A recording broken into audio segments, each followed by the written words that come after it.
I've been going on a couple dates with an amazing woman that I met through a Catholic conference. Mm-hmm.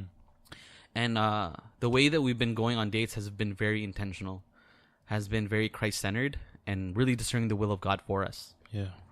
So how does that look like? Our dates always started off with adoration and silent adoration for 15 minutes and then the rosary together. And then after adoration together, we would go to Mass at the cathedral and receive Jesus. And some people may be like, yo, that's super Catholic. But no, like that is just the will of God. Like that, like two spouses, future spouses, if that was God's will to do that, I think that would be one of the hopes and desires, right? I desire to build a family of saints with my future wife. And the only way you can do that is through Christ. And so we were doing that. And I think because of how intentional our discernment was, I think that's how fast Mother Mary, St. Joseph, and Jesus had to act when it came to my discernment, right? So we went on 2 dates. We've been talking and like talking about like the serious topics. What do we look for in a future spouse? And other things like that, weaknesses, strengths, love languages, apology language. And but what was most beautiful about that relationship was it was chaste. The only thing we did was hold hands, and that was to the extent of the physical. And because of it, like we were able to like stay very objective. But yeah, I made this pilgrimage to St. Joseph because I was really discerning. I was like, Lord, like, is this what you want? And you know my prayer of like, Lord, lead me to the woman that lead me closest to you. And I'm going on these dates with someone I think is so amazing, someone who I could see myself marrying one day, like possibly having, and I wouldn't doubt that I would raise my kids Catholic because of just how faithful she is, how faithful I am. So I was like, this is totally doable. But like through my prayer and through like through divine providence and definitely various events, and Andre and Ken can testify to this, that like y'all don't even know, the message was very clear, and at least it wasn't her. And I think me going to St. Joseph was saying like, hey, I want to be different and I want to be changed. I don't want to be the same guy that I used to be.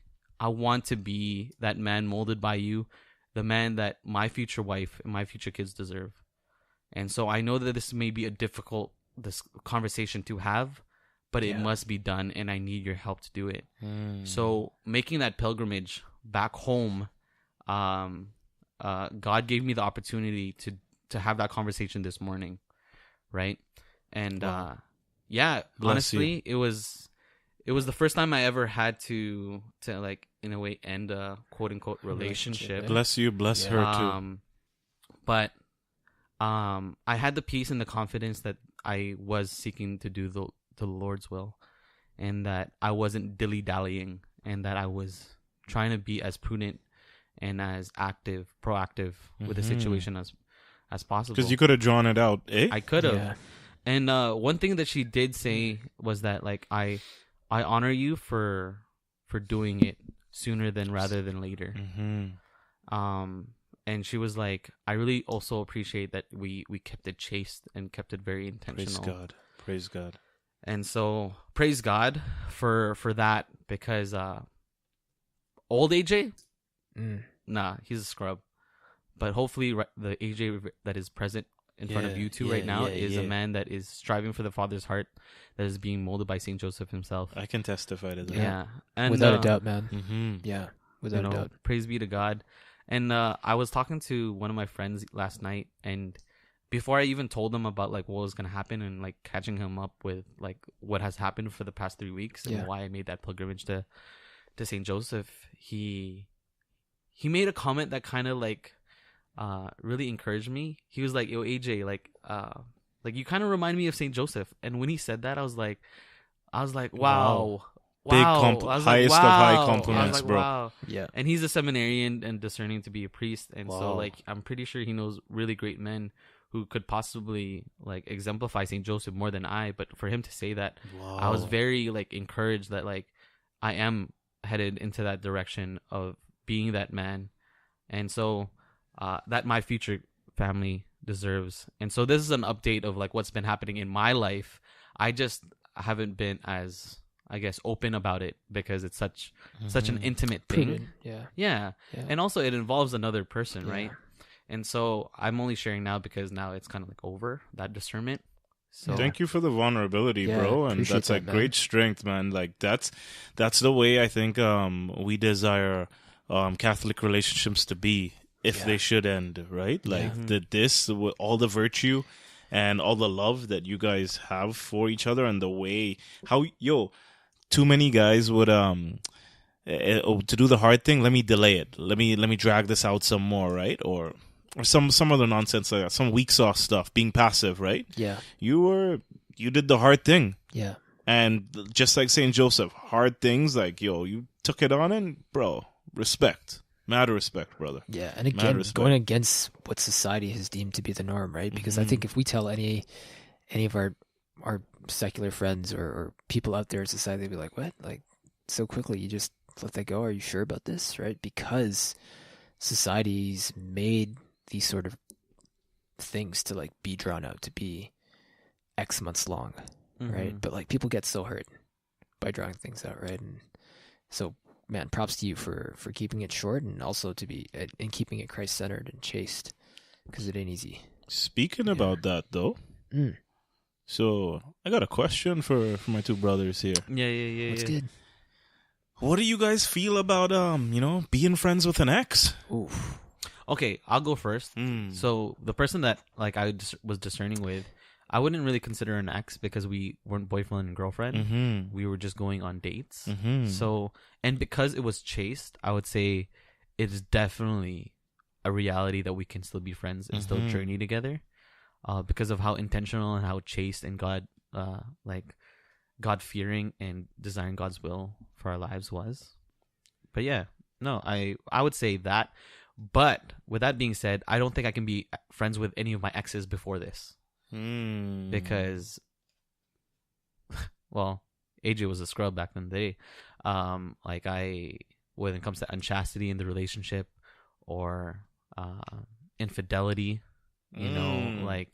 or like abuse, like those three things, like abuse and like emotional abuse, or like when people put you down, or like they don't build you up. Like I think if those three factors are in play, any of those three factors, man, I don't think you should be friends with your ex.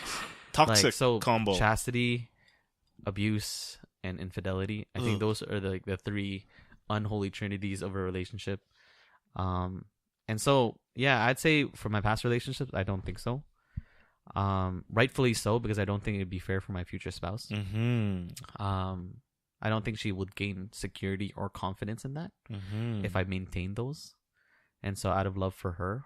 And that's actually something that I actually shared with the person that I was going on dates with.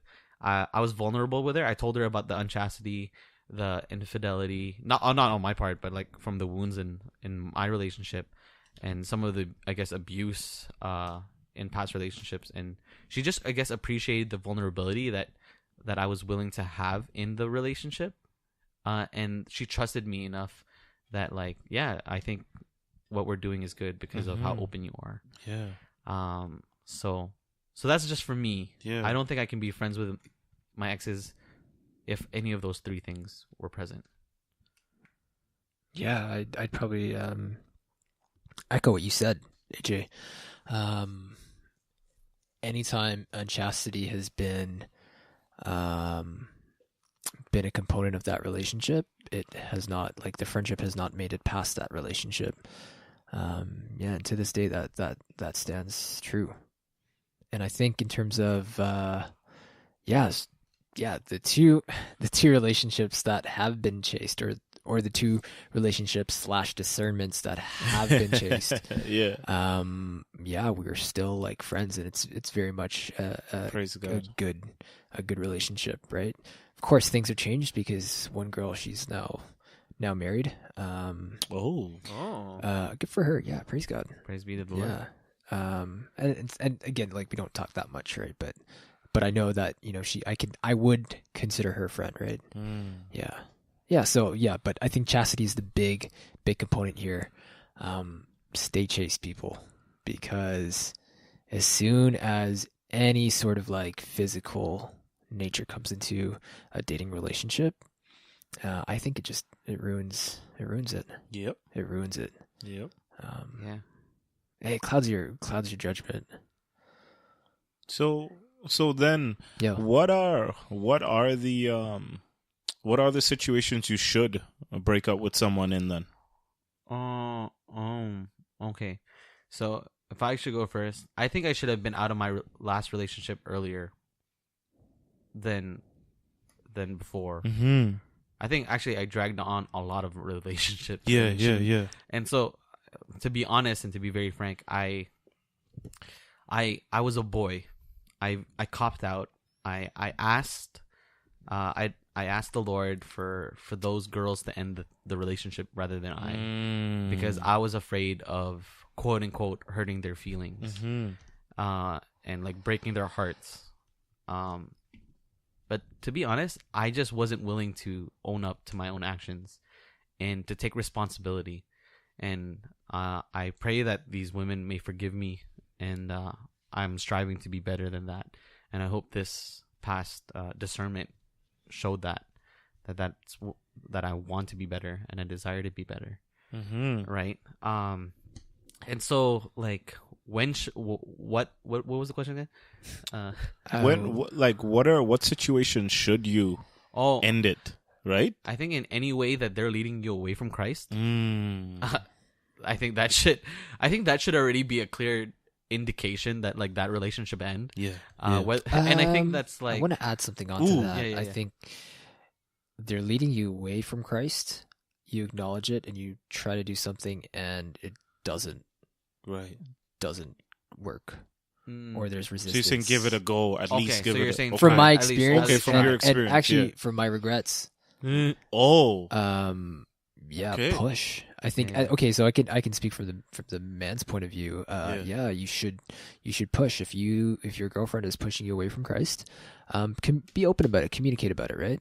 Let them know this is what's going on. But yeah, you should push for that first. I think, like my life, I think I've given up. Not just relationships, like other things in life too, right? I think I've given up prematurely in certain things. Yeah, it's something I've noticed throughout the years, and I really don't like that about myself. Like, gosh, like God has given me so much, but still I give up. Don't give up ahead of time. So I'm actually the opposite. I let it drag for far too long. Yeah, and to the point where like I'm just dragging my feet. And like I think for me, like I guess the moment that I started having those inclinations that like I guess she isn't the one that like will lead me closest to God, and like Mother Mary or Saint Joseph or Jesus himself like say clearly like that's not the person, then like I ought to be obedient to that. Because like it was only until I did a talk and then Andre came up to me. He's like, "So does that mean that she doesn't have the approval of Mother Mary?" That I was like, "Yeah, actually, yeah, you're right." And we ended things that day. Yeah. Wow. But I think it was much more. It was still something that I think Mother Mary was prodding me to. Yeah. It was only until that moment that I gave that talk in front of everybody that like it was a reality, right? Yeah. So find a balance between dragging too long and giving up too easily. Yeah. But so I think there needs to be wisdom that needs to be put in place, because sometimes people stay in a relationship too long because of unchastity. Right. If that makes sense. Right. Right. Okay. So because of unchastity, it like the investments, they're like, oh, like I've already invested in this. I should try to make it work as best as possible. You know what I mean? Like it just clouds everything. Yeah. I agree, but I also disagree a little bit in the sense that I agree that some people stay in it, because of the unchastity, and they invested in it. But I also think that the unchastity clouds the mind as well. Yeah. Right? Yeah. And I would say I'm one of those people who stayed in a 4.5 year relationship, right? And there is no way